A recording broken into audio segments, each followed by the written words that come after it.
جتنی جنوبی پنجاب سے گاڑیاں چوری ہوتی ہیں وہ بارکھان جاتی ہیں، وہاں پاکستانی گاڑیاں جو ہیں وہاں ان کے پارٹس کھل جاتے ہیں، پھر وہ بلال گنج یا مختلف جگہوں پہ آ کے سیل ہوتے ہیں۔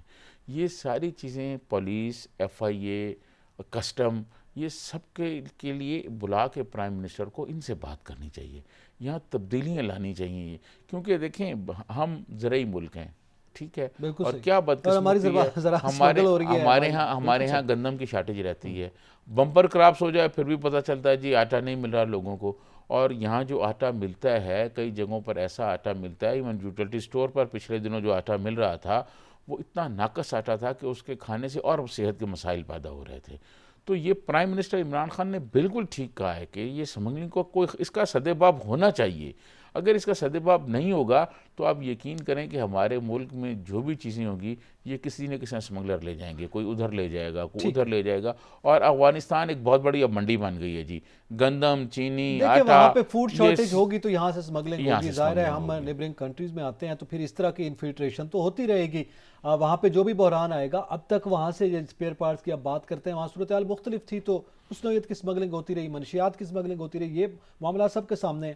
مگر سجاد ترین صاحب، پالیسی کی آپ بات کر رہے ہیں، سوال یہ ہے کہ آج وزیر اعظم نے بھی اسی طرح ہدایات جاری کر دی جس طرح ماضی کے وزراء اعظم ہدایات جاری کرتے رہے متعلقہ محکمہ جات کو کہ جناب آپ فوری طور پر اس کا سدباب کریں. اب جیسے نیچے محکموں کی صورتحال ہے وہ ہمارے سامنے ہے، وہ کس طرح کا سدباب کرتے ہیں. سوال یہ ہے کہ ایک جانب تو اصلاحات ادارے میں لانی چاہیے تھی، اس کی بہتری کرنی چاہیے تھی تاکہ وہ واقعی سدباب کر سکیں، اور دوسرا یہ جو منشیات کے حوالے سے یا دیگر سمگلنگ جو آئٹمز آتے ہیں سمگل ہوتے ہیں، سمگلنگ کے حوالے سے ہماری پالیسی ہے، اس میں بھی کیٹیگرائز کرنا چاہیے چیزوں کو. جیسے گاڑیوں کی سمگلنگ ہوتی ہے اس میں بھی کوئی ایسی پالیسی دی جا سکتی ہے. آپ کو یاد ہوگا پیپلز پارٹی دور میں گاڑیوں کے جو نان کسٹم پیڈ گاڑی تھی اس کے حوالے سے ایک ایمنسٹی اسکیم دے دی گئی تھی، اس سے بڑا پیسہ خزانے میں آیا تھا اور لوگوں نے اس کے کسٹم چونکہ ڈیوٹی کم کی گئی تھی وہ پے کر کے اس کو ریگولرائز کروایا تھا. تو اس طرح کی اصلاحات یا دیکھیں کوئی پالیسی بھی بنائی یہ جا جو سکتی ہے. حکومت ہے نا، پرائم منسٹر عمران خان کوشش بڑی کرتے ہیں اور بڑے ٹیکنوکریٹس ماہرین بھی لے کے آئے، لیکن وہ ماہرین بھی اپنی دیہڑی لگا کے چلے گئے. آپ کو یاد ہوگا ظفر مرزا صاحب تھے، وہ دانش صاحب تھے، وہ گوہر، یہ سارے پیٹرولیم میں، صحت میں، ہیلتھ میں مال بنا کے چلے گئے، ان کو کسی نے نہیں پوچھا. یہ ٹیکنوکریٹ بھی تو یہ کر رہے ہیں. اب پرائم منسٹر عمران خان کو یہ دیکھنا چاہیے کہ یہ جو اسمگلنگ روکنے کے ادارے ہیں یہ کیا پرفارم کر رہے ہیں. آپ یقین کریں، آپ کبھی پشاور جائیں اور واپس آئیں، جی ٹی روڈ سے آپ دیکھیں تو جگہ جگہ کسٹم والے کھڑے ہوں گے، اور وہ جناب کسی کے پاس ایک دو سوٹ کپڑوں کے ہوں گے ان کو روکیں گے، ان کے توہین ہمیں سلوک کر رہے ہوں گے، اور جو ٹرکوں کے ٹرک جا رہے ہیں پاکستان سے ادھر جا رہے ہیں ان کو کوئی روکنے پوچھنے والا والا نہیں نہیں ہے. تو یہ جو اس میں جو کرپشن ہے، یہ جو مال بنانے کا ہے، جب تک یہ پیسے بنانے کا جو عمل ہے اس پر کوئی ہاتھ نہیں ڈالا جائے گا، اس کو جب نہیں روکا جائے گا اس وقت تک میرا نہیں خیال کہ یہ کوئی چیز روک سکے. یہ ڈالرز جا رہے ہیں، منی لانڈرنگ ہو رہی ہے، اور یہ پہلے بینکوں کے تھرو لوگ کرتے رہے تھے. پھر ایک اور آن بدقسمتی لائن اب جو دیکھیں صورتحال کہ ہے. حکومت نے اور نیب نے بڑا شور کیا، بڑا میڈیا پہ آ کے باتیں کی کہ جی خود شہزاد اکبر صاحب نے کہا وہ ٹی ٹی سنگھ ہے، جی ٹی ٹی سنگھ ہے، وہ چیف منسٹر جی سابق چیف منسٹر پنجاب جی شہباز شہباز شریف، شریف صاحب کا کہ جی کہنا وہ فلودے والا آ گیا، وہ گول گپے والا آ گیا، سارے منسٹر لگے ہوئے تھے. وہ کیا بنا ان کا؟ وہ کہاں گئے اربوں خربوں ڈالر؟ وہ کہاں گئے جس کے پاؤں میں جوتی ٹوٹی ہوئی تھی اور اس کے اکاؤنٹ میں 6 ارب آئے اور نکل گئے؟ اور وہ وہ کہاں 6 گئے؟ ارب پھر کہاں گئے؟ وہ کہاں گئے؟ بالکل ٹھیک ہے. وہ کہاں گئے پیسے؟ وہ کیس کا کیا اور وہ بنا؟ کیوں آزاد گھوم رہے ہیں کیا جن پر الزامات ہیں؟ وہ صرف الزامات لگائے گئے تھے؟ کیا وہ لوگوں کی اپنے مخالفین کی کریکٹر اسیسینیشن کے لیے سارا کچھ کیا گیا تھا؟ اگر ہے تو وہ کہاں ہیں؟ وہ کہاں گئے ارب خربوں اور اربوں اور لیکن ترین خربوں؟ صاحب یہاں پہ سمگلنگ کی ہم بات کریں، منی لانڈرنگ کی ہم بات کریں، یہ عام آدمی تو نہیں کرتا، یہ کسی غریب آدمی کا یا مڈل کلاس کا تو کام نہیں ہے. اس میں ظاہر ہے بااثر لوگ موجود ہیں اس مافیا میں. غریب آدمی نہ تو گھس سکتا ہے، نہ اس کو آنے کی اجازت ہے، اور نہ وہ اس طرح کرتا ہے. جو واقعی مجبور ہے وہ مجبور ہو کے کر رہا ہو، چلیں اس پہ تو ہم بات کر سکتے ہیں. یہ تو بااثر لوگ ہیں، یہ تو اتنے بااثر ہیں کہ ان کے قد اداروں سے بھی بڑے ہیں. تو جن کے قد اداروں سے بڑے ہیں، پہلے تو ان کے قد آپ چھوٹے کریں تب جا کے آپ اداروں کو ہدایات جاری کریں. یہ آپ بالکل ٹھیک کہہ رہے ہیں، وہ بہت طاقتور لوگ ہیں کیونکہ ان کے پاس پیسہ ہے، وہ ہر طرف پیسہ دے کے کرتے ہیں. میں آپ کو عرض کروں، ہم تو اسمگلنگ میں کہہ رہے ہیں نا، آپ نے کہا کہ بڑے قداور لوگ ہیں. میں ایک نیوز پیپر میں کام کرتا تھا تو وہاں میں نے ایک سٹوری کی، ایک بہت بڑا فیچر کیا کہ یہ جو بھکاری بچے کھڑے ہوتے ہیں چھوٹے چھوٹے چوکوں پر، آپ نے جی دیکھا ہوگا ان کے پیچھے کون ہیں. یہ کیا پولیس ایکشن کیوں نہیں لیتی؟ یہ چودھری نثار علی خان صاحب جب وزیر داخلہ تھے تو ایک دفعہ میں نے ان سے بھی ڈسکس کی تو بہت ایکشن لیتے تھے وہ. تو وہ جناب آپ دیکھیں کہ ان کے پیچھے ایک بہت طاقتور لوگ ہوتے ہیں. اس سٹوری میں مجھے پتا چلا کہ بھائی بڑے بڑے پیسے والے لوگ جو ہیں وہ ان کے پیچھے ہوتے ہیں, اور جو ملک کے رش والے جو سگنل ہیں مختلف ان کے باقاعدہ ریٹس لگتے ہیں, تھانہ ان میں انوالو ہوتا ہے, سارے لوگ ان میں انوالو ہوتے ہیں. تو یہاں سے شروع ہوتی ہے صورتحال. بالکل اب یہ جو پیسے بنانے کا عمل ہے, یہ کسٹم والے کیا کر رہے ہیں آپ بتائیں؟ یہ جو سارے ان کا کام ہے یہ روکیں, کوئی روکنے کے لیے تیار نہیں. کیوں روکنے کے لیے تیار نہیں ہے؟ کہ جن لوگوں کا مال جا رہا ہوتا ہے وہ پالیسی بنانے والوں میں بیٹھے ہوتے ہیں. بالکل ٹھیک ہے. تو ان کو یہ پتہ ہوتا ہے کہ جی اگر یہ مال روکا گیا, کچھ کیا گیا, تو پھر اور کچھ نہیں تو کم از کم یہاں سے تو ٹرانسفر ہو جائے گا نا. اور چائنا بارڈر اور چائنا بارڈر اور چمن بارڈر اور یہ جو ہیں یہاں پر تو کسٹم والے جو ہیں وہ مطلب سمجھ لیں سونے کی کان سمجھ کے جاتے ہیں نا. دیکھیں نان کسٹم پیڈ گاڑی آپ اور میں چلا سکتے ہیں اس میں, یہی تو بات ہے جی. 62 لوگ چلاتے ہیں ان کو. یہاں اسلام آباد میں آپ دیکھیں بے شمار جو طاقتور لوگ ہیں جن کے پاس گن مین ہوتے ہیں جی, آگے پیچھے جا رہے ہوتے ہیں, وہ نان کسٹم پیڈ گاڑیاں چل رہی ہوتی ہیں, کوئی پوچھنے والا نہیں ہے. تو یہ پہلے طاقتور لوگوں پہ ہاتھ ڈالنا پڑے گا. ایف آئی اے یا کسٹم والوں کو بلا کے پرائم منسٹر عمران خان بھاشن دے سکتے ہیں کہ یہ کر دیں وہ کر دیں, لیکن آگے بہت طاقتور لوگ ہیں. وہ جو پرائم منسٹر عمران خان نے اس قوم کو خواب دکھایا تھا کہ طاقتور آدمی جو ہے قانون سب کے لیے برابر ہوگا اور طاقتور آدمی پہ ہاتھ ڈالا جائے گا. ابھی تک جتنے لوگوں پہ ہاتھ ڈالا گیا کسی کو کوئی سزا نہیں ہوئی, کسی سے ایک پائی واپس نہیں ہوا, کہ کسی سے 1 روپیہ واپس آیا ہو. وہ ابھی تک جوں کا توں ہے معاملہ. جوں کا توں ہے. تو یہ تو اسی طرح کا ایکشن کرنا پڑے گا نا جو کراچی میں اس وقت چل رہا ہے تجاوزات کے حوالے سے. دیکھیں میں سمجھتا ہوں کہ بالکل کہیں نہ کہیں تو کوئی نہ کوئی ایکشن کرنا پڑے گا. اور کراچی میں بھی جو آپ نے بات کی, مطلب آپ کا اشارہ نیسلے ٹاور کی طرف ہے. اگر نیسلا ٹاور جو ہے وہ اگر غیر قانونی ہے اور اس کو یہ گرانے کا آرڈر ہماری ملک کی سب سے بڑی عدالت نے دی ہے, تو یار ان لوگوں کو بھی تو پکڑنا چاہیے نا جو لوگ جو اس کے بنانے کے ملوث تھے, جنہوں نے یہ سارا نقشہ کہیں منظور ہوا ہوگا, کوئی بلڈنگ کنٹرول میں کچھ چیزیں فائل ہوئی ہوگی, یہ جہاں جہاں موو ہوئی ہیں ان کو بھی پکڑنا چاہیے. وہ لوگ جنہوں نے اپنی ساری زندگی کی جمع پونجی جو ہے وہ ایک فلیٹ خریدا, ایک چھت خریدی, آپ نے کہا جی اس کو گرا دیا جائے, بابا ان کو تو پکڑیں تاکہ آئندہ سے ایسا نہ ہو. وہ کتنے اس میں چور اور ڈاکو انوالو ہوں گے جنہوں نے نقشہ منظور کیا ہوگا, جنہوں نے پلاٹ میں گڑبڑ کی ہوگی, جنہوں نے اس کے بنانے میں سارا رول کیا ہوگا. یہ اتنی بڑی بلڈنگ راتوں رات تو نہیں بن گئی نا. بالکل, یہ اس میں تو پھر وہی بات ہے نا, پھر مافیاز ہیں جس کا ذکر خود وزیر اعظم بھی کرتے ہیں کہ مافیاز بڑے طاقتور ہیں اس ملک میں, اور جب تک وہ مافیاز نہیں ٹوٹیں گے اس وقت تک ادارے بھی ہمیں بے بس دکھائی دیتے ہیں. یہ ایکسپیرینس ہے 70 سال کا اس ملک میں, اور اداروں کی جیسے آپ نے کہا کالی بھیڑیں بھی اس میں ملی ہوئی ہیں. اب یہ منشیات کی بات کرتے ہیں, دیکھیں پیٹرول کی اسمگلنگ ہو رہی ہے تو اس کی بھی ایک جانب پیٹرولیم مصنوعات کی قیمتیں جو آپ نے بڑھا دی ہیں, تو اس کے بعد پھر ظاہر ہے ایک عام آدمی کو جتنا سستا مل رہا ہے پھر وہ لے رہا ہے, ٹھیک ہے اسمگلنگ بھی ہو رہی ہے. لیکن منشیات کی اسمگلنگ کا آپ کو پتہ ہے یہ 80s کے زمانے سے اس ملک میں یہ ناسور آیا اور جو ہم آج تک بھگت رہے ہیں, لیکن اس میں بھی جو کارروائی ہوتی ہے وہ جو استعمال کر رہا ہے منشیات کا اس کو تو پکڑ لیا جاتا ہے ہمارے اداروں کی جانب سے, جو اسمگلنگ کر رہا ہے اس کو پروٹیکشن دی جاتی ہے. اس پر ہم ایک پروگرام کریں گے کہ پولیس جو ہے وہ پولیس اپنی سرپرستی میں یہ کام کراتی ہے. بہت ساری جگہوں پر پولیس والے, اب ظاہر ہے جب پولیس کے ساتھ آدمی ملا ہوا تو اس کو تو کوئی نہیں پکڑے گا, خریدنے والے کو پکڑ لیں گے. بالکل صحیح. یہ اس پر حکومت کو ایک جامعہ پالیسی بنانی چاہیے, اور اس جامعہ پالیسی پر پھر عمل درآمد ہونا چاہیے. پھر پرائم منسٹر جس طرح کہتے ہیں نا کہ مداخلت نہیں ہونی چاہیے, پرائم منسٹر یہ کوشش کرتے ہیں.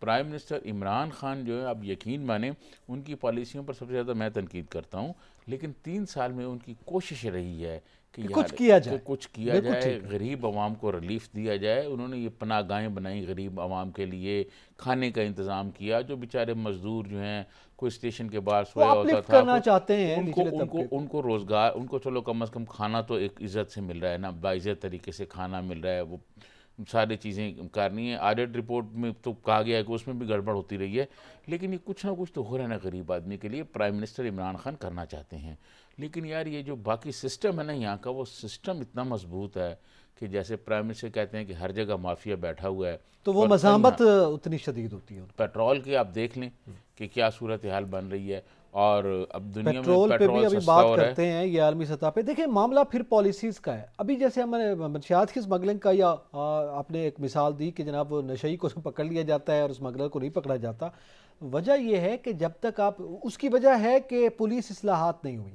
اگر پولیس بہتر ہو جائے گی تو پھر صورتحال اچھی ہوگی، ورنہ وزیر اعظم متعلقہ محکموں کو اور پولیس کو اور آئی جیز کو جناب اسی طرح ہدایات دیتے رہیں گے اور وہ ایک سرکولر جاری ہو جائے گا، ایک آرڈر جاری ہو جائے گا، مگر صورتحال جوں کی توں رہے گی جب تک انٹرنلی ادارے ٹھیک نہیں ہوں گے۔ ایک تو یہ ہے، دوسرا پیٹرول کی آپ نے بات کی، اس کا بھی ذکر کرتے ہیں، اس پہ پیپلز پارٹی بھی احتجاج کرنے جا رہی ہے، اس پہ بھی بات کرتے ہیں۔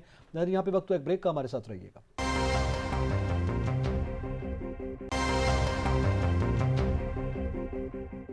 ویلکم بیک ناظرین، ذکر کریں گے ایک تو پیٹرول کی بڑھتی ہوئی قیمتیں، مہنگائی کا سیلاب، اور اس پر پھر جو بالخصوص پاکستان پیپلز پارٹی نے احتجاج کا اعلان کیا ہے، اپوزیشن جماعتوں کا رویہ بھی، ہم اس پہ بھی بات کرتے ہیں۔ جناب ترین صاحب، پیپلز پارٹی نے اعلان کیا ہے کہ جناب ہم پیٹرول کی بڑھتی ہوئی قیمتوں پر، مہنگائی پر اور یہ جو عوام بلک رہے ہیں اس کے حوالے سے وفاقی حکومت کے خلاف ہر ڈسٹرکٹ میں احتجاج کریں گے۔ دیکھیں، عوام تو اس میں کوئی شک نہیں کہ موجودہ حکومت کی پالیسیوں سے بہت تنگ ہیں اور مشکلات کا شکار بھی ہیں، اس میں تو کوئی دو رائے نہیں ہے۔ عام آدمی سے آپ پوچھیں، لیکن پیپلز پارٹی کو ایکسپیرینس بھی ہے تحریک چلانے کا، احتجاج کرنے کا، بہت زیادہ انہوں نے کیا۔ ضیاء الحق کے خلاف ایک ان کی تاریخ ہے، پورا 10 سال وہ کوڑے، پھانسیاں اور تشدد ان کے حصے میں آتا رہا، لیکن لوگ لڑتے رہے، بلکہ اس وقت جو سٹرگل کر رہے تھے لوگ، آج وہ بوڑھے ہو گئے ہیں۔ تو یہ ساری باتیں تو ہیں، لیکن میں سمجھتا ہوں کہ پیپلز پارٹی سمیت ساری جو اپوزیشن ہے، میں سمجھتا ہوں اس کے پاس یہ اتنی کوئی صلاحیت نہیں ہے یا کہ وہ عوام کو اپنی طرف متوجہ کر سکیں تو اور کوئی بہت بڑی تعداد میں تحریک چلا سکیں یا بہت بڑی تعداد میں لوگوں کو باہر نکال کر کوئی ملک بلاک کر سکیں۔ میں نہیں سمجھتا کہ اپوزیشن کے پاس کوئی ایسی نہیں، قوت اتنی ہے۔ بڑی تاریخ جس کا آپ نے ذکر کیا اس کے باوجود کیوں نہیں ہے؟ نہیں، میں یہ سمجھتا ہوں کہ وہ پیپلز پارٹی کی جب پیپلز پارٹی کے لوگ لڑ رہے تھے باہر، اس وقت ذوالفقار علی بھٹو جیل میں لڑ رہے تھے، ٹھیک ہے جی، محترمہ بے نظیر بھٹو لڑ رہی تھی، لوگ بھی لڑ رہے تھے۔ اب ایسا ممکن نہیں ہے کہ لیڈرشپ خود جو ہے وہ بیٹھی رہے کہ ہم بیٹھے ہوئے ہیں کراچی میں یا اسلام آباد میں اور لوگ ہیں۔ محترمہ بے نظیر بھٹو تو خود سڑکوں پہ ہوتی تھی نا، لوگوں کے ساتھ ہوتی تھی۔ مجھے یاد ہے ایک دفعہ محترمہ نے لیاقت باغ جانے کا جو ہے فیصلہ کیا تو اس وقت انہوں نے روک لی، میاں نواز شریف پرائم منسٹر تھے، انہوں نے سارے راستے بلاک کر دیے، محترمہ نے گاڑی چھوڑ دی، گلیوں میں سے ہوتے لوگوں کی گاڑیوں پہ بیٹھ کے اور محترمہ جو ہے وہ لیاقت باغ پہنچ گئی تھیں۔ تو جب لیڈرشپ نکل کے باہر سڑکوں پہ آ رہی ہوتی ہے پھر لوگ بھی ساتھ آتے ہیں۔ ٹھیک ہے، اور لیڈرشپ اگر بیٹھی رہے گھر، اور لیڈرشپ گھر بیٹھ کے کہے جی آپ آ جائیں اور احتجاج کریں، احتجاج ہوگا۔ ہر ڈسٹرکٹ میں، ہر تحصیل میں پیپلز پارٹی کے لوگ موجود ہیں، کہیں 20، کہیں 200، کہیں 400 احتجاج کر رہے ہوں گے۔ لیکن میں جو بات آپ پوچھنا چاہ رہے تھے اور جس کا جواب میں دینا چاہتا کہ اتنا بڑا احتجاج نہیں ہو سکتا جس سے حکومت کو ہل جائے یا حکومت پہ کوئی اثر پریشر آئے۔ پڑے، وہ ایسا ممکن نہیں ہے۔ نہ صرف پیپلز پارٹی، اس میں باقی پارٹیاں بھی تمام جو پی ہیں ڈی ایم جو ہیں وہ وہ سارے نہیں کر اتنے بڑے لوگ نہیں نکال سکتے باہر، کیونکہ لوگوں کے اور اپوزیشن کے درمیان بھی اسی قسم کا عدم اعتماد آ گیا ہے۔ اصل میں پولیٹیکل لیڈرشپ کے خلاف مسلسل جو کرپشن کے جو پروپیگنڈے ہو رہے ہیں، میڈیا ٹرائل ہو رہے ہیں، اس پہ ثابت کچھ نہیں ہو رہا۔ تو عام آدمی اور وہ لوگ جو ہیں وہ بھی اب پیچھے ہٹ گئے ہیں، کیونکہ لوگ اپنی معاشی حالت کی وجہ سے بہت پریشان ہیں۔ جو دیہڑی دار غریب آدمی ہے، اگر وہ احتجاجی مظاہرے میں آئے گا تو شام کو بچوں کو کہاں سے کھلائے گا؟ یہ بات بھی اپنی جگہ پر درست ہے، اور پھر ان کو یہ سمجھ بھی آ گیا کہ یہ بھی اپنی سیاست چمکانے کے لیے یہاں احتجاج کرتے ہیں اور کوئی نہیں ہے۔ لیکن کیا آپ یہ سمجھتے ہیں پیپلز پارٹی کو یہ سمجھ آ گیا کہ اب عوامی ایشو پہ سیاست کرنی چاہیے، اس لیے وہ باہر نکل رہی ہے؟ کیونکہ اب تک تو ان کے بیانیے ہی بڑے مختلف تھے، اب تک تو جناب پنجاب میں کیا کرنا ہے، سینٹ میں کیا کرنا ہے، پارلیمنٹ کے اندر کس طرح کی سیاست کرنی ہے، اور کس طرح سے عدم اعتماد لانا ہے کہ نہیں لانا، استعفے دینے، ابھی تک تو یہ چلتا رہا نا۔ کیا آپ سمجھ آ گئی ہے کہ عوام کی طرف رخ کیا جائے؟ دیکھیں، بات یہ ہے کہ پیپلز پارٹی نے جو اپنے یوم تاسیس پہ پشاور میں جلسہ کیا ہے وہ بہت بڑا جلسہ تھا۔ یہیں ہمارے بیورو چیف بتا رہے تھے پشاور والے ہمارے کل کے پروگرام میں کہ وہ پی ڈی ایم کے جلسوں سے بڑا جلسہ تھا۔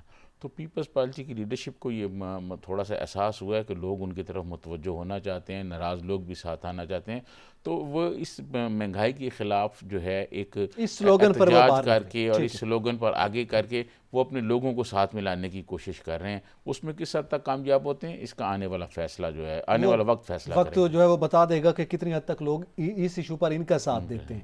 لیکن لوگ تو احتجاج پر ہیں سجاد ترین صاحب، خود کوئی لیڈرشپ نہیں ہے، ہر طبقہ، ہر شعبہ اپنے جو ان کے لوکل سطح پہ لیڈرز ہیں یا کسی طرح کی ان کی آرگنائزیشن بنی ہوئی ہیں، یونینز بنی ہوئی ہیں، وہ احتجاج کر رہے ہیں۔ ہم دیکھ رہے ہیں کہ اساتذہ احتجاج پر ہیں، ہم دیکھ رہے ہیں تاجران، کل ہم نے گفتگو کی، وہ احتجاج پر ہیں۔ ہم دیکھ رہے ہیں کہ پہلے اس سے میڈیکل سٹاف جو ہے وہ احتجاج پر تھا، طلباء اور طالبات جو ہیں وہ احتجاج پر ہیں، یعنی مسلسل جو احتجاج کی اس وقت فضا ہے وہ تو ہمیں بنتی ہوئی دکھائی دے رہی ہے، عوام کا سمندر تو باہر نکل آیا۔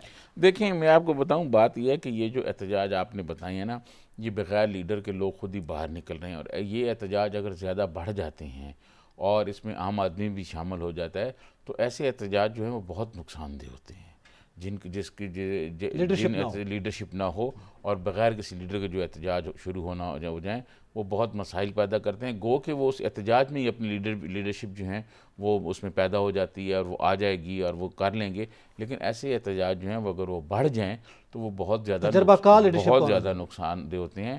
لیڈر کو پتہ ہوتا ہے کہ کہاں تک ہیٹ اپ ہونی ہے، کہاں تک صورتحال لے کے جانی ہے، پھر اس کو ریورس کرنا ہے، جو بغیر اس کی ہوتی ہے وہ پھر کنٹرول سے باہر ہو جاتی ہے، پھر اس کو سنبھالنا۔ دنیا بھر میں جو احتجاجی تحریکیں چلی ہیں اور اس طرح کی چلی ہیں، آپ اگلے ہفتے پروگرام رکھیں، پھر میں انقلاب جو ہے بتاؤں گا کہ انقلاب فرانس میں جو تحریک چلی اس کا کیا نتیجہ ہوا، پھر اس کے بعد اور مطلب یورپ کی کئی تحریکیں تھیں، پھر رینیسن کی جو تحریکیں چلیں وہ کیا تھیں، پھر اس کے بعد اپنا جو لینن کا انقلاب تھا وہ کیا ہوا، وہ تو پھر ایک بہت بڑی تحریک ہے، اس میں بہت بڑی چیزیں پھر آگے پیچھے ہو جاتی ہیں۔ نہیں، ہمارا تو بر یہ صغیر کا بھی انقلاب کوئی کم نہیں تھا، ڈیموکریٹک انداز میں اور بڑے طریقے سے جو جناح صاحب نے قائد اعظم محمد علی جناح نے کیا میں تو لوگ تو موبلائز ہوئے نا، یعنی اپنے حقوق کے لیے ایک الگ ملک کا قیام عمل میں آیا۔ تو یہاں پہ بھی ایک ہے، گو کہ وہ انداز ہمیں فرانس والا شاید یہاں کے مزاج میں نہیں ہے، پھر رویوں پہ بھی بات ہو سکتی ہے کہ وہاں کا رویہ احتجاج کا کیا ہے اور سب کانٹیننٹ کا یا ہمارے ملک کا کیا ہے، تو اس پہ تو بات ہو سکتی ہے۔ لیکن تھوڑا سا اب میں یہ جاننے کی کوشش کر رہا ہوں کہ جناب لوگ تو ٹھیک ہے وہ نکل رہے ہیں، اور بالخصوص آپ کے علم میں لوگوں کے ذہن میں سے کیا ہے، آپ ملتے ہیں لوگوں سے، ہم ملتے ہیں، وہ بات کر رہے ہیں کہ جناب ہمیں یہ سمجھ آ رہی ہے کہ اب کوئی شدید اور بڑا احتجاج جس میں شدت ہو، جب تک وہ نہیں کیا جائے گا اس وقت تک ہماری بات نہیں مانی جا سکتی۔ ہم سوبر انداز میں کہہ کر حکومت کو تھک چکے ہیں، اور ٹی ایل پی والے کیس کے بعد ہم نے دیکھا کہ جتنا شدید احتجاج ہوا، حکومت نے گھٹنے ٹیکے، مطالبات مانے گئے اور ساری بات جو ہے تسلیم کر لی گئی۔ تو یہ ایک راستہ ہے، ہمیں اس حکومت میں یہی سمجھ آیا۔ دیکھیں، ایک تو پہلے میں آپ کو یہ لوگوں کی رائے ہے۔ جی، جو پہلی گفتگو ہم کر رہے تھے جس میں آپ نے یہ کہا کہ ہمارا مزاج نہیں ہے وہ والا، ایسی بات نہیں ہے۔ 1966-67 میں جو 140 دن تحریک چلی، جس میں مزدوروں نے مختلف فیکٹریوں پہ قبضے کر لیے، مختلف اداروں پر قبضے کر لیے، اور جس کے بعد بھٹو صاحب آئے اور انہوں نے پھر نیشنلائز کرائی اور وہ کرایا۔ میں سمجھتا ہوں لوگ یہ کہتے ہیں نا کہ ذوالفقار علی بھٹو نے عوام کو زبان دی، میں سمجھتا ہوں کہ بھٹو کو زبان جو ہے وہ عوام نے دی، کہ عوام نے ماحول اتنا اپ کر دیا تھا کہ اس میں ذوالفقار علی بھٹو نے وہی باتیں کی جو عوام کے چاہتے تھے، ان سے ہٹ نہیں سکتے تھے۔ تو یہ ماحول ایسا ہوتا ہے۔ 67-66 میں جو 140 دن وہ تحریک چلی ہے، اس کا ریکارڈ موجود ہے، کسی دن ہم اس پہ پروگرام بھی کر بس سکتے ہیں۔ 60 تک ہی چلی ہے سر، نہیں، پھر ہم نے وہ 80 کا زمانہ بھی دیکھا ہے، پھر ہم نے ڈکٹیٹرشپ بھی دیکھی ہے۔ دیکھیں عوام، دیکھیں اس وقت بھی اگر لیڈرشپ ہوتی نا تو شاید فرانس سے بھی آگے کے حالات ہو جاتے، اس وقت لیڈرشپ نہیں تھی، عوام خود نکلے ہوئے تھے۔ پھر جو آپ نے بات کی بھٹو صاحب کے خلاف ایک تحریک چلی جو اسلام کے نام پر چلائی گئی اور تاریخ مطلب نفاذ نظام مصطفیٰ کے حوالے سے آئی، 9 ستاروں کی تحریک چلی، لیکن وہ اس میں بھی لوگ نکلے، لیکن وہ تحریک پھر اس وقت جو ہے اپنے عروج کو پہنچ گئی جب ضیاء الحق نے اس تحریک میں شامل جماعتوں کو اپنی مجلس شورا میں لے لیا، اس آدھے سے زیادہ لیکن وہ مجلس شورا پالیسی کے پہ تھی نا، ممبر چلیں بن وہ گئے۔ کسی اچھا، اس اب ویژن پہ تھی، میں عرض جو کروں بھوک سے احتجاج ہوتا ہے، میں آپ کو عرض کروں جو اس کے بعد 77 میں کے بعد آئے ضیاء الحق آ گیا، بھٹو صاحب کو نکال دیا گیا، پھانسی دے دی گئی۔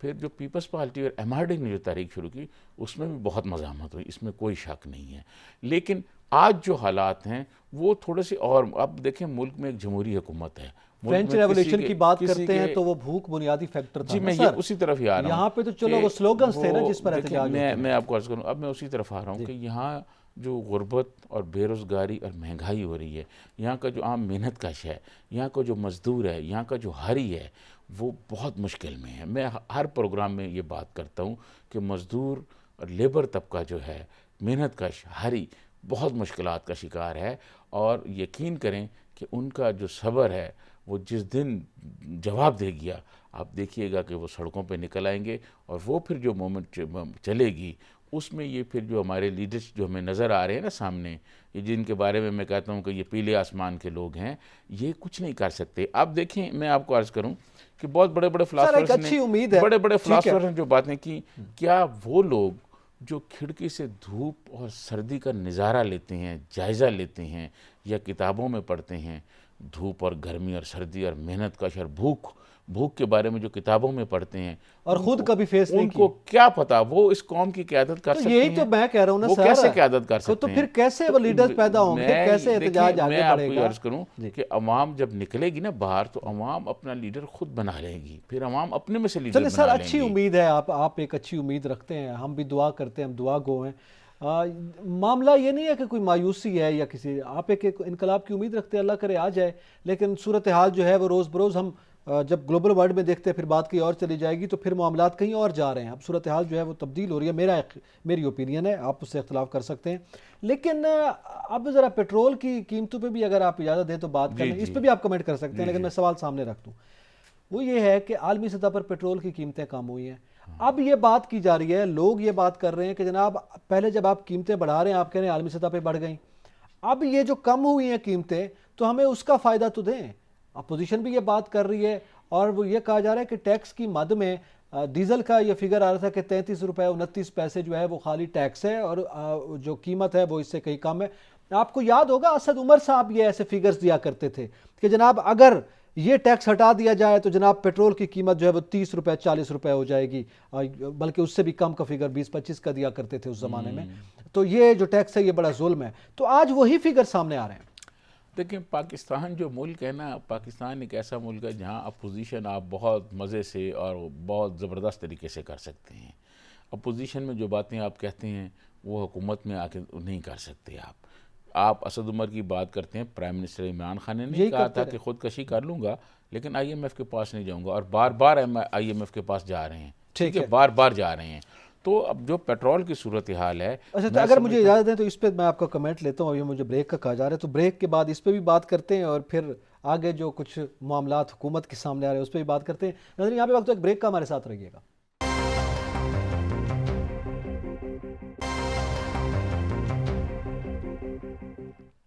ویلکم بیک ناظرین. بات کریں گے، ایک تو بریک سے پہلے پیٹرولیم مصنوعات کی قیمتوں میں اضافے کی بات ہو رہی تھی. اب عالمی سطح پر کم ہوئے تو کیوں اس کا فائدہ نہیں پہنچا، اور اس کے ساتھ ساتھ ہم ذکر کریں گے کہ کراچی میں ایک بڑا افسوسناک واقعہ ہوا ہے.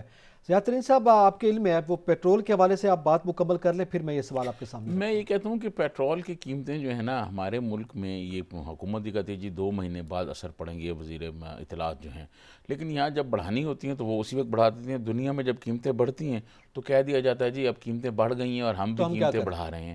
تو میں سمجھتا ہوں عوام تو چاہیں گے، کیونکہ بہت زیادہ قیمت بڑھی ہوئی ہے، دنیا بھر میں کم ہو رہی ہیں قیمتیں، اور ایسا نہ ہو کہ ابھی جو نیا کرونا کی شکل آ رہی ہے اس سے پھر کوئی قیمتیں بڑھ جائیں تو پھر یہ کہ اب تو جی بڑھ گئی ہیں، اب کیسے کم کریں. تو تھوڑا سا جو عوام کو ریلیف مل سکتا ہے وہ دینا چاہیے. اچھا، یہ کراچی میں سیاح ترین صاحب ایک مرتبہ کیا ہم پھر یہ کہیں، اس کو سٹریٹ کرائم کہیں، ٹارگٹ کلنگ کہیں، دیکھیں ایک بڑی معروف شخصیت ہے، سیکریٹری سندھ بار کونسل ہیں عرفان علی مہر صاحب، ان کو دن دہاڑے قتل کر دیا گیا ہے ان کی گاڑی میں، اور وہ موٹر سائیکل پہ آتے ہیں. وہ ویڈیو آپ نے یقینی طور پر دیکھی ہے کہ کس طرح سے ان کو پسٹل کے ساتھ قتل کر دیا جاتا ہے. تو کیا پھر کراچی ایک مرتبہ اس طرح کی صورتحال پیدا ہو رہی ہے؟ دیکھیں، میں آپ کو عرض کروں کہ وہ میں نے دیکھی ہے CCTV کی ویڈیو کلپس، کہ وہ آئے ہیں، انہوں نے فائر کیے ان پہ 6-7 اور ان کو وہیں شہید کر کے چلے گئے ہیں. میں یہ سمجھتا ہوں کہ یہ سوال ہے ان اداروں کے لیے جن اداروں نے یہ کہا تھا کہ ہم نے کراچی کو ٹارگٹ کلر سے پاک کر دیا ہے اور اب وہ وہاں نہیں رہیں گی اور ہم نے ان کی کمر توڑ دی ہے. اس کا مطلب ہے وہ تو موجود ہیں اور جہاں چاہتے ہیں اور جب چاہتے ہیں کسی بھی آدمی کو ٹارگٹ کرتے ہیں اور وہ مار دیتے ہیں. تو میں یہ سمجھتا ہوں کہ اس جو موجودہ پالیسی ہے اس پہ نظر ثانی کی ضرورت ہے. یہ دیکھنا ہوگا کہ آخر کیا وجہ ہے، کہاں حکومت نے، سندھ حکومت نے اور وہاں کے جو سیکورٹی کے ادارے ہیں انہوں نے کہاں ایسی کوئی لوز پالیسی کر دی ہے جس کی وجہ سے ٹارگٹ کلیئر جو ہیں یہ پھر دندناتے پھر رہے ہیں اور یہ کیا کر رہے ہیں. پھر سے یہ صورتحال اس کے علاوہ میں سمجھتا ہوں کہ سندھ میں جو پولیس کا نظام ہے اس میں بہت بہتری لانے کی ضرورت ہے. سندھ کے نظام، پولیس نظام میں بہتری نہ ہونے کی وجہ سے وہاں رینجر لگی ہوئی ہے اور چودھری نثار کے زمانے تو میں یہ آپ کو دیکھیں نا پتہ ہے پیپلز کئی پارٹی دفعہ حکومت تنازع کی بھی. ناکامی ہے نا سندھ میں کہ وہ پولیس کو ٹھیک نہیں کر میں سکے. سمجھتا ہوں کہ پولیس کی اصل میں مسئلہ یہ ہے تو آئی جی کہ پہ بھی جب جھگڑا رہتا ہے یہاں آئی پہ. جی پہ جھگڑا رہتا ہے، پھر پیپلز پارٹی والے یہ کہتے ہیں کہ ہم اگر نئی پولیس کے لیے لوگ بھرتی کرنے کی کوشش کریں تو پھر لوگ سٹے لے آتے ہیں عدالتوں سے اور وہ سلسلہ رک جاتا ہے. وہ پھر فنڈز کی کمی کا بھی بڑا وہ ہے کہ اب ان کو فنڈ فراہم کیے جائیں. اب یہ تو نہیں نا کہ پولیس والے دھکے لگا رہے ہوں گاڑیوں پہ اور وہ لوگوں کو پکڑنے کے لیے کہیں پیٹرول ختم ہو گیا ہے، کہیں ٹائر اچھے نہیں سجاد ہیں. ترین صاحب، یہ اب تک اوور جو آل جو ہے صورتحال بہتر تھی، جو سکون پیدا ہوا تھا کراچی میں، اس میں رینجرز کا تو بہرحال ایک بنیادی کردار ہے، مگر یہی پولیس تھی، یہی فنڈز تھے، یہی افسران تھے، نہیں، میں ٹھیک ہو گیا سمجھتا تھا ہوں کہ معاملہ. اس کو پھر بہتر کرنا چاہیے اور ماضی میں جس طرح کے وہاں آپریشنز ہوئے ہیں وہ دیکھنا چاہیے کہ یہ ٹارگٹ کلیئر کہاں سے آ رہے ہیں تاکہ دوبارہ یہ جو ہے نا پھر متحرک نہ ہوں بالکل اور صحیح. ان کا کوئی نہ ابھی کوئی سے سدباب ختم کیا. سدباب ہونا چاہیے. اچھا، یہ ایک تو یہ معاملہ ہے، اس کے ساتھ ساتھ ایک بڑی خوشخبری ہے آپ کے لیے جی. پنجاب میں جی جی وہ پنجاب میں جو بلدیاتی انتخابات ہونے جا رہے ہیں، پاکستان دنیا کا پہلا ملک ہوگا اس طریقے سے جو باقاعدہ طور پر، کیونکہ یہ ہمارے وزراء کہتے رہے ہیں، حالانکہ اس سے پہلے تجربے دنیا کے مختلف ممالک میں ہو چکے ہیں. وہ ہم بلدیاتی انتخابات ای وی ایم کے ذریعے، الیکٹرانک ووٹنگ مشین کے ذریعے سے کریں گے اور ہم ٹیکنالوجی کی دور میں جو ہے وہ آگے بڑھ رہے ہیں. ہم نے قمر دلشاد صاحب کا ایک انٹرویو کیا تھا ابھی پچھلے ہفتے، تو انہوں نے یہ کہا تھا کہ جتنی بڑی تعداد میں مشینیں خریدنی ہیں، پھر ان مشینوں کو جو ہے ان کے لیے کوئی سٹوریج چاہیے ہوگا جہاں یہ رکھا جائے گا، وہ سارے سلسلے. تو انہوں نے تو یہ کہا تھا کہ یہ جو عام الیکشن کی بات ہو رہی تھی، انہوں نے کہا یہ عام الیکشن میں جو ٹائم رہ گیا اس وقت تک ممکن نہیں ہے. اب بلدیاتی ادارے جو ہیں وہاں تو حلقے بھی چھوٹے ہوتے ہیں نا، یہ ایم زیادہ ایل ایز ایم چاہیے پی اے ہوگی، کے تو بالکل ہلکے صحیح. ہلکے بڑے ہوتے زیادہ ہیں، مشینز کی وہاں ضرورت زیادہ پڑے گی. چھوٹے ہلکے ہوتے ہیں اور زیادہ مشینوں کی ضرورت پڑے گی. کیا وہ پھر ابھی 3 مہینے کے بعد اگر الیکشن کرانے ہیں تو وہ کہاں سے مشینیں منگوائی جائیں گی آپ تو قمر دلشاد اور صاحب کا کہاں کہتے سے. ہیں الیکشن کمیشن نے ہاتھ کھڑے کر دیے تھے کہ ممکن نہیں نظر آ رہا ہمیں آئندہ انتخابات جنرل الیکشنز جی، ہوں گے. تو کیسے مشینیں آئیں گی، وہ مشینیں کہاں سے منگوائی جائیں گی، پھر اتنے بڑے لوگ کہاں سے ٹرین کیے جائیں گے جو ان کو تربیت دی جائے گی، اس مشینوں کو ٹرین کریں گے، پھر وہ ان کا سارا. یہ میں سمجھتا ہوں ایک وزراء کی ایسی پنجاب حکومت بھی ٹھیک ہے، وہ پرائم منسٹر عمران خان کو فالو کرتے ہیں، ان کی حکومت ہے وہاں، وہ کہتے ہیں، لیکن جو چیزیں بظاہر نظر آ رہی ہیں اس میں ایسا نہیں نہیں سر، اب لگتا حکومت کہ نے بیٹھے بلدیاتی بیٹھے تو اناؤنس نہیں کر دیا نا پنجاب. نہیں دیکھیں. کچھ تو ہے نا کہ جس کی بنیاد پر یہ فیصلہ کیا ہوگا نا، نہیں اداروں سے رائے لی دیکھیں، گئی بالکل ہوگی. دیکھیں، پھر وہ یہ بھی بتاتے ہیں نا کہ ہم الیکشن کمیشن کو اتنے فنڈز حکومت نے جاری کر دیے. ابھی فنڈز کا بھی آپ کو پتہ ہے جی. وہ مشین سے ہی کر دیا سارا سلسلہ کہ وہ مشین سے کرائیں گے تو فنڈز آئیں گے. وہ پھر یہ بتائے کہ کہاں سے یہ مشینیں خریدی جائیں گی، یہ لوگ جو ہیں سر اتنے فنڈ اگر یہ منسلک ہو کیسے گیا نا گئے ہیں. مشین سے تو ہمارا الیکشن کمیشن جو ہے وہ کروا دے گا. نہیں دیکھیں، بات یہ ہے کہ دیکھیں جب قانون بن جاتا ہے تو پھر قانون پہ عمل درآمد تو کرنا ہے نا. لیکن سوال یہ ہے کہ یہ پنجاب بہت بڑا صوبہ ہے، سارا ملک کا سب سے بڑا صوبہ ہے، اس میں آبادی زیادہ ہے، وہ 12 کروڑ سے زیادہ آبادی ہے، اس میں پھر الیکشنز جو ہونے ہیں چھوٹے حلقے ہیں، وہ انتظام تو کرنا ہے نا، انتظام تو الیکشن کمیشن نے کرانا ہے. وہ انتظام ہونے کے امکانات نظر نہیں آ رہا ہے، جس کی وجہ سے یہ میں کہہ رہا ہوں کہ انتظامات ہوں تو پھر ٹھیک ہے، کرا کے پھر دیکھ لیتے ہیں نا، پھر دیکھ لیتے ہیں کرا کے تجربہ بھی ہو جائے دیکھ گا لیتے ہیں کہ بلدیاتی انتخابات مشین میں کیا رول ہے، اس میں کیا کردار سر انجام دیتے ہیں. اور پھر اس پہ یہ بھی ہے نا کہ خیر بلدیاتی انتخابات بذات خود اس پہ بھی سوالات ہیں. وقت ہمارے پاس چونکہ کم ہے. سندھ میں بھی آپ کو پتہ ہے وہ سندھ لوکل گورنمنٹ بل پہ ایم کیو ایم جو ہے ان کا بڑا اعتراض سامنے آیا ہے اور وہ بھی کہتے ہیں کہ ہم اس کو مسترد کرتے ہیں. تو ایک جانب انتخابات کی بات ہے، ایک جانب ٹیکنالوجی کے میدان میں ہم آگے بڑھ رہے ہیں، دوسری جانب یہ ترامیم سندھ حکومت میں، سندھ میں بڑا مسئلہ ہے جی. وہ ترمیم کرتے ہیں، جماعتیں راضی نہیں ہوتی. اب وہ کہہ رہے ہیں کہ جناب ہم کوشش کریں گے کہ ان سے ٹیبل پہ بات ہو جائے.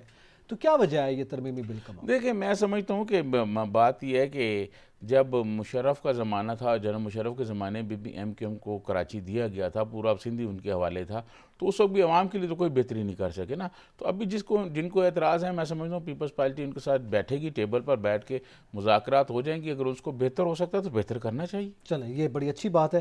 اور تھوڑا آگے بڑھتے ہیں. اب سجاد ترین صاحب، پولی کلینک ہم فالو اپ سٹوریز کرتے ہیں، ہم نے بریکنگ کی، اس پہ اقدامات ہوئے، ایکشن ہوئے، یہ ہماری بڑی خبر تھی اور ہم نے یہ وعدہ کیا تھا کہ فالو اپ کرتے رہیں گے جب تک عوام کو ان کے حقوق نہیں مل جاتے، یعنی لوگوں کے مسائل حل نہیں ہو جاتے.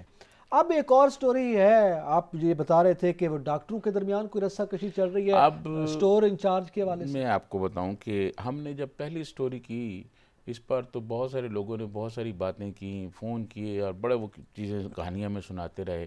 لیکن ہماری اسٹوریز پر ایف آئی اے نے انکوائری شروع کر دی. ایف آئی اے نے سارا ریکارڈ لے لیا ان سے کہ لے آؤ جی پچھلا کتنے کا, اور چھوٹی موٹی نہیں بہت بڑی ہے. میں ایف آئی اے سے بھی ٹچ ہوں, اور ایف آئی ابھی یہ پولی کلینک والے کوشش کر رہے ہیں کہ ایف آئی آر درج نہ ہو, لیکن ایف آئی آر درج بھی ہوگی اور بڑے ڈاکٹر پکڑے جائیں گے پولی کلینک کے. ایک تو یہ ہو گیا.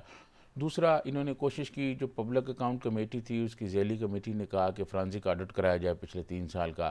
ان کے ہاتھ پاؤں پھولے ہوئے تھے, انہوں نے کہا جی کہ وہ فرانزک آڈٹ نہ ہو, لیکن اس کے بھی آرڈر ہو گئے ہیں, فرانزک آڈٹ بھی ہوگا پولی کلینک کا.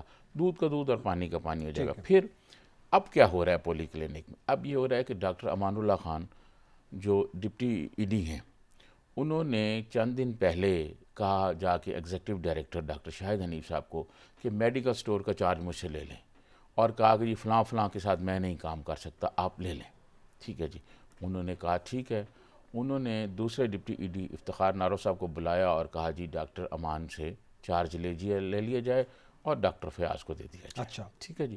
ڈاکٹر فیاض کو چارج ہو گیا, آرڈر ہو گیا, ہماری اسکرین پہ وہ چلتا رہا, ہم نے ابھی بھی چل رہے ہیں. وہ جو نئے آرڈر ہوئے ہیں وہ بھی اچھا اس پہ سامنے جی وہ بھی چل رہے ہیں ہمارے ٹکرز چل رہے ہیں جی.